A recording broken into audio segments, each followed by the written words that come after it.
Hi everybody, it's Michelle here at Solo in Canada, Musings from Midlife, and I just finished writing a blog article all about money and the solo in midlife. And to support that blog article, I thought I would do a related video on ways to save money and cut costs in midlife. So here we go. And so number one tip I'd have to say right off the bat, which nobody ever mentioned to me before, and I just kind of slowly happened upon it, is that really a great way to make sure that your money stretches further is to make sure that you're being really tax efficient with your money. And you're really saving money with the way that you are spending.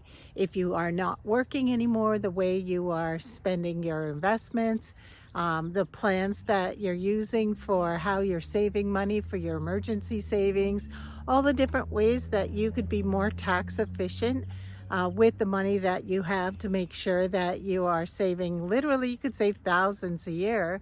And how I did it, and there's probably lots of ways you can do it with books you can take out, personal finance books, but how I happened upon it was just with meeting with my financial advisor, and he gave me suggestions that were counter to the plan that I thought I would use, and the simple reason was for tax efficiency.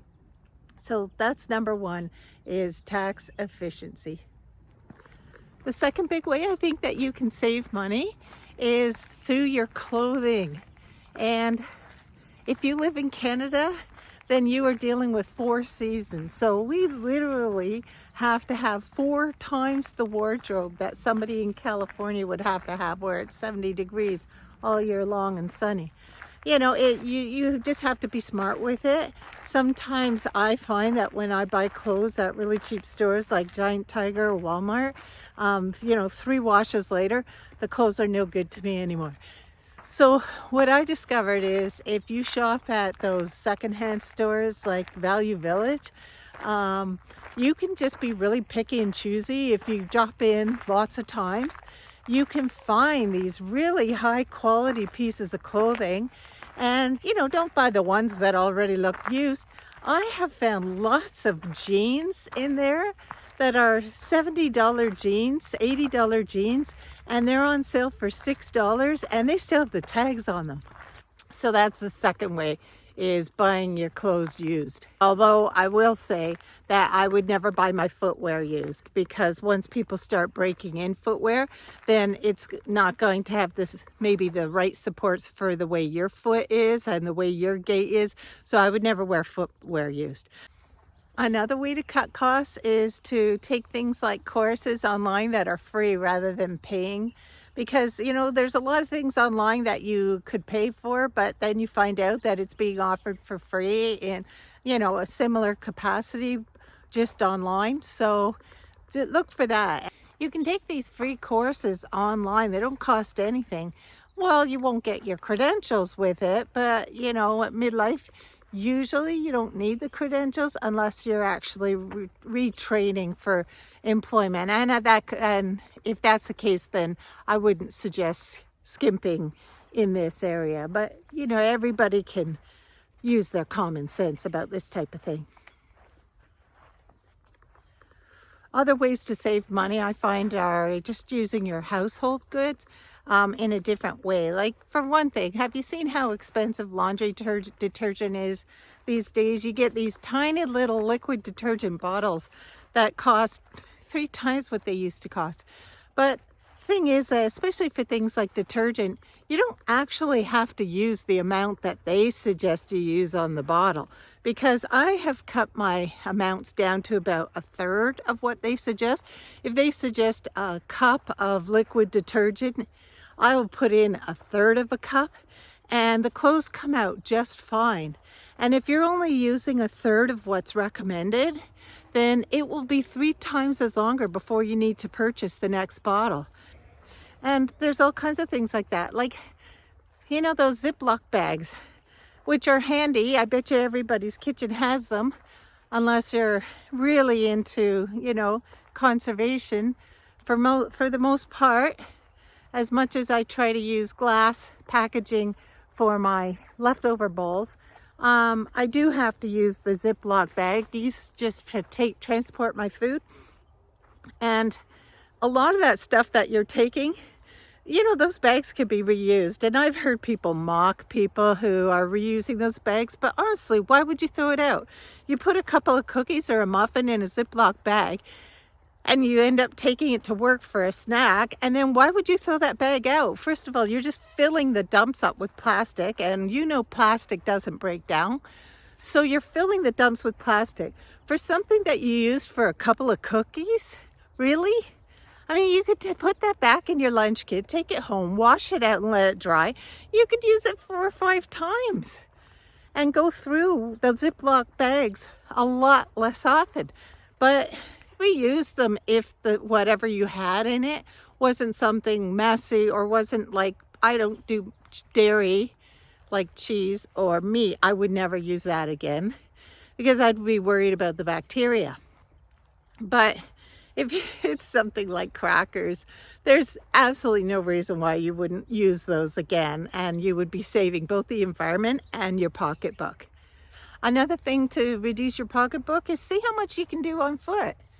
If you're someone who is trying to get more exercise into your day anyways, and if you happen to be living in a place where it's not too far to get to conveniences, then leave the car at home and get on foot or on a bike more often. Not only will you feel much better for it, you'll have gotten some fresh air, you'll have gotten some exercise, you'll have moved those stiff joints if your joints are getting stiffer like mine are. But you've also saved money in gas. And of course, the other way to save money in gas is to just be a little more mindful of your gas prices where it's cheapest. For me, I do have a Costco membership, so I do save money by going and getting my gas at Costco. But I've noticed that a lot of the grocery stores will give you a receipt that at the bottom of the receipt, if you read it, you will see that they're offering, 4 cents off a liter at the next, fill up at a certain affiliate gas station. So keep your grocery store receipts and use that. Oftentimes I've compared to see if that's just as good as Costco. And it's almost, Costco in my area was cheaper, but, only by a cent. So, that's a great way to save money. The other way I have saved money is when I go out and I make sure and I'm paying the bill, because I always pay with debit or credit cards so that I can track my spending at the end of the month more easily and know exactly where my money is going. Be mindful when you're paying a tip, because if you're giving a percentage of the tip using those machines, they are including the taxes as well. So if you're paying, I don't know how much you pay for tip. Everybody's different. I generally do 18%. If you are doing 18% on a bill, then make sure that that's 18% on the cost of the food and not 18% on the cost of the food plus the tax. You could just you could bring it down a couple of percentage points than you think is appropriate, and then if that's based on the taxes, it should work out approximately about the same amount of money. And I don't know how much you tip, and that's not for me to say, but I think tipping culture here in Canada has gotten ridiculous. The fact that they want you to tip on certain services that are like, you walk up to a counter at a convenience store and you ask to purchase a package of Halls, and there's actually a tip option or a tip jar there. And if the industry is not paying workers a living wage, it's not up to me to fund them all. Because I'm just trying to pay my bills here too. So I'm not starting to add tips to basic components of the job. So I'm very careful about what I tip on or not.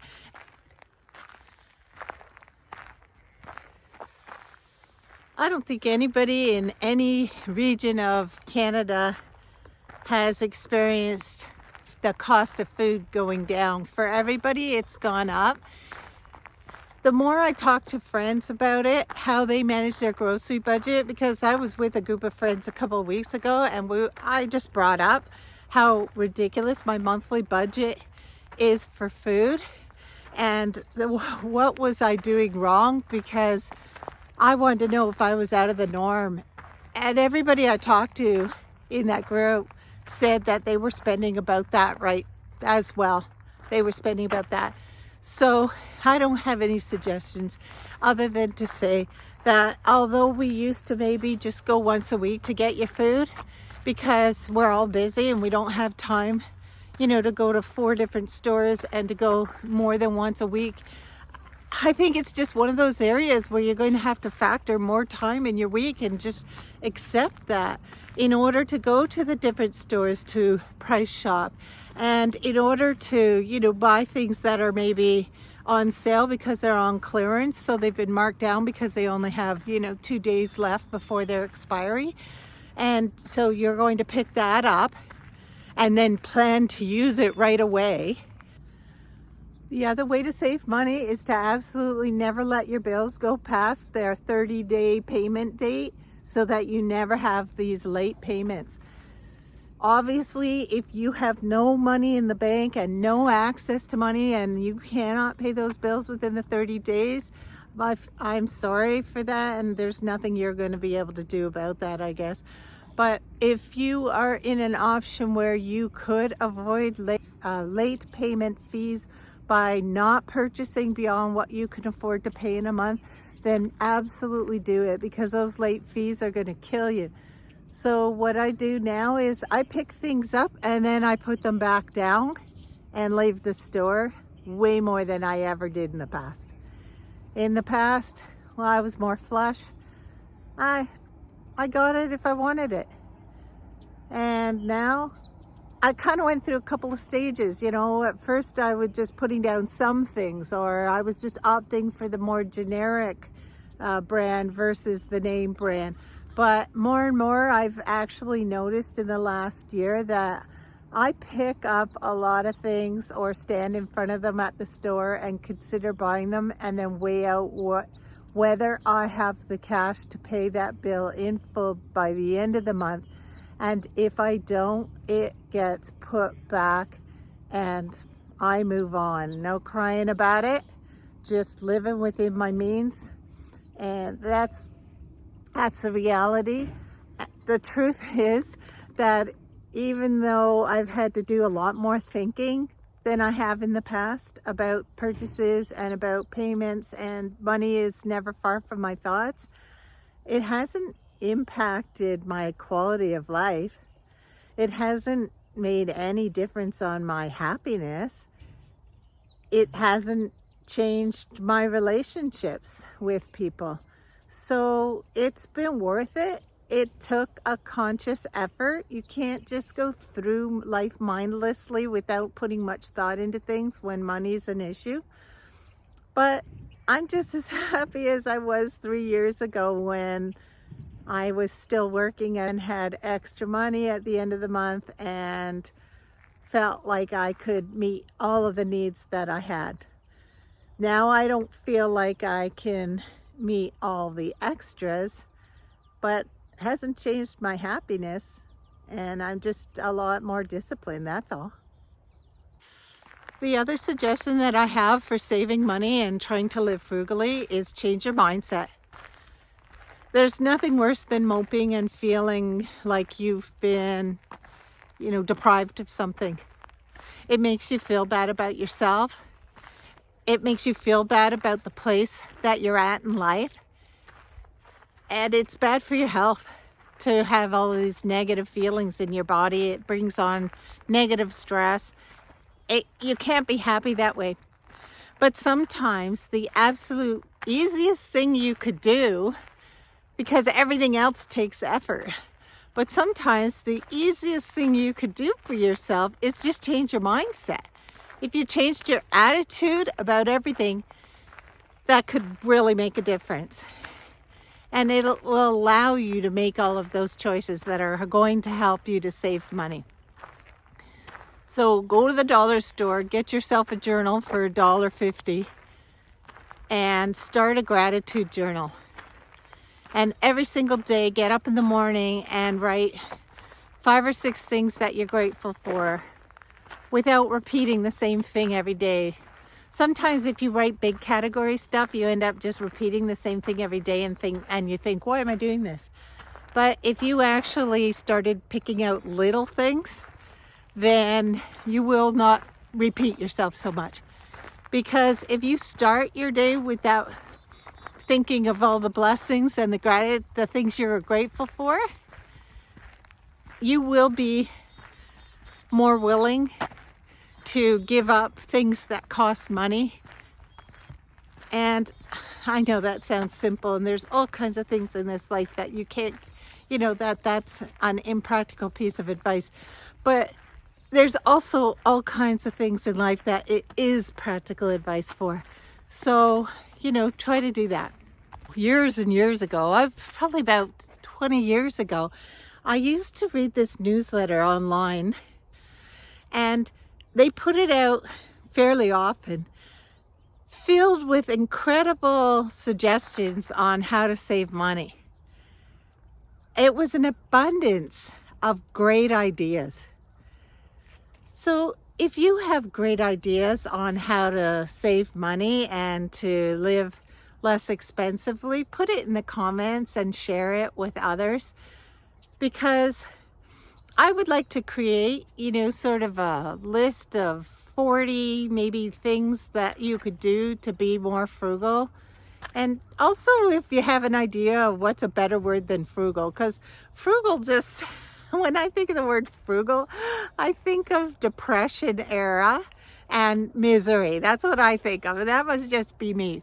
But if you could share in the comments all the little things that you do to help you live more carefully within limited means, I think that we could all benefit from it and we'd all learn from one another. And that would give me an opportunity to gather a resource that I could share with everybody else. Let's kind of help each other out here being solos, and knowing that one of the biggest things about living alone is how much it costs. So let's build community by supporting one another. And don't forget to please like and subscribe if you're finding these videos helpful at all, because as you know, I'm trying to build this channel. It's brand new. And I feel we are underrepresented out in the social media world and out in the internet. I really do. I feel like people in their 50s and 60s who are alone are just lost in all the noise, and we need to develop a presence to support one another. So please like and subscribe. I'll put a link to my blog article in just underneath the channel below the description for anybody who would like to see my blog. It is an exact repeat of everything I do on video. It's just related topics. So if you're interested in reading blogs, please check that out as well. And just an addendum here to the video. I remembered later that the name of that frugal newsletter was actually called the Tightwad Gazette. Does anybody remember that? From 1998. And the other thing is that, remember the early 80s, the interest rates on mortgages were anywhere between 18 and 20%. And later on in the late 80s, I remember my first house, it was 12% mortgage rate. And it was tough. Times were tough then, but we survived. We had to pull ourselves up by our bootstraps, tighten the belt, and we survived. We'll do it again. These tough times will pass. And, that's one thing we can teach the next generation, isn't it? Is how to survive in more difficult economic times. Absolutely. The years of luxury and of excess spending and mindless consumption are maybe still present for the most affluent, but for the rest of us, it's back to, being a no-frills life, still filled with love and fun and happiness. because ultimately it's not the money that brings you contentment. It's the quality of your experiences and your relationships. This is Michelle at Soloing Canada, Musings in Midlife. It's a beautiful Thanksgiving weekend, so I hope whatever you are doing for Thanksgiving, whether it's with people or without, that you are finding ways to make it a little extra special for yourself this weekend. Take care.